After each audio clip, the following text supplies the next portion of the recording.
Hey everyone, this is Yami, your Latina next door. Welcome back to my channel. If you are new here, I love all things DIY. On my channel, I share how I transform simple items into beautiful pieces of decor, as well as recreating high-end items for a whole lot less.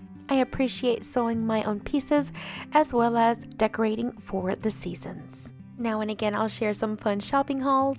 And with the help of my husband Nelson, also known as the Latino engineer, we share some pretty big transformations. So if you are into home decor and DIY inspiration and share my obsession with Dollar Tree, make sure to subscribe so we can share some candid moments and laughter along the way.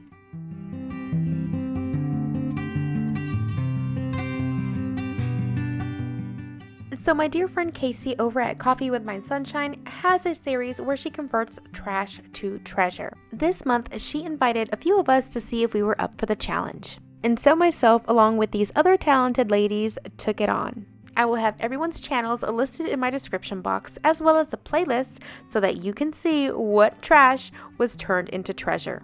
So make sure you check that playlist out because there's going to be some amazing inspiration.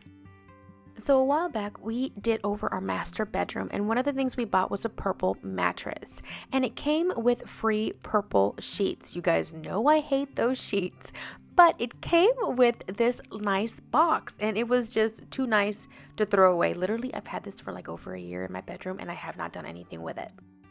Alright, so I thought this challenge was perfect, and the first thing I did was remove that little flap on the inside because it was just unnecessary.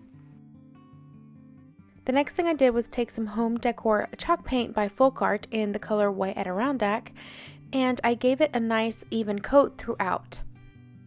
Now I only gave it one coat and I wasn't really going for perfection. I just wanted to mute all the colors because I was going to add contact paper on top of it.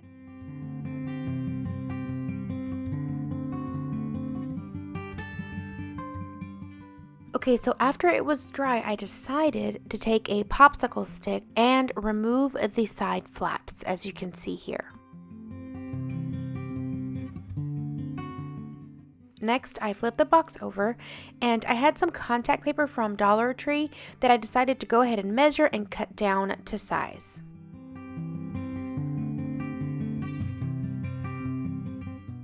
When the length was just right, I decided to take some frock tape to hold one of the ends down while I started checking out where I needed to cut the slits at the folds.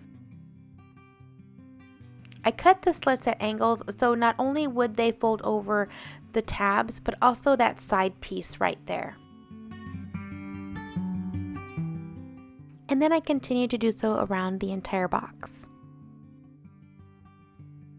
Okay, so next it was time to adhere the contact paper. So since I had to take out the original frog tape, I added frog tape to those side tabs because I already had those slits in place. That way, while I worked on the contact paper, it wouldn't slide.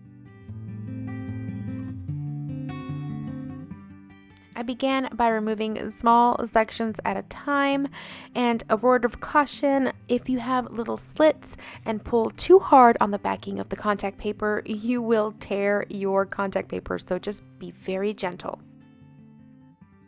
And then of course I kept working my way down the back of the box in small sections.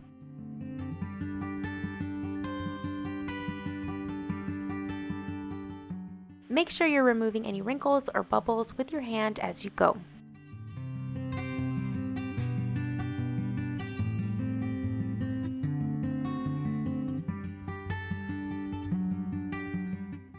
As I kept working, I removed some of the backing of the contact paper because it was kind of getting in the way, and it made applying it a little bit easier.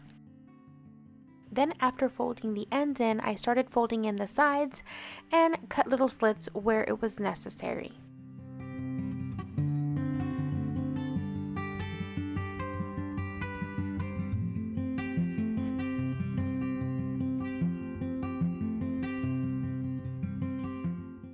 Then after that was done, I had to cut pieces for the sides, and I went ahead and measured and cut them to size.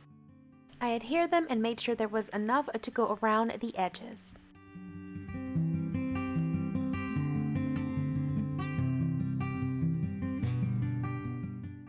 Then after both sides had contact paper, I took some hot glue and re-adhered those sides that I took down earlier.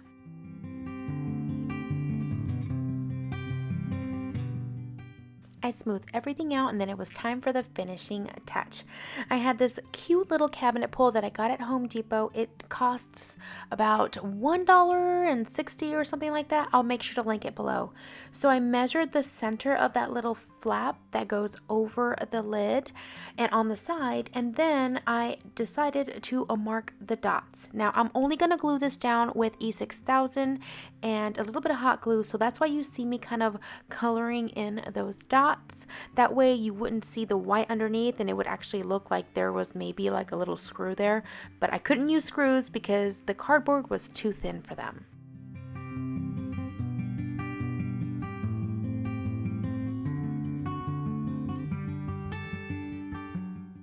So I let that dry and set, and now I have this beautiful black and white farmhouse inspired little storage box for my shelves.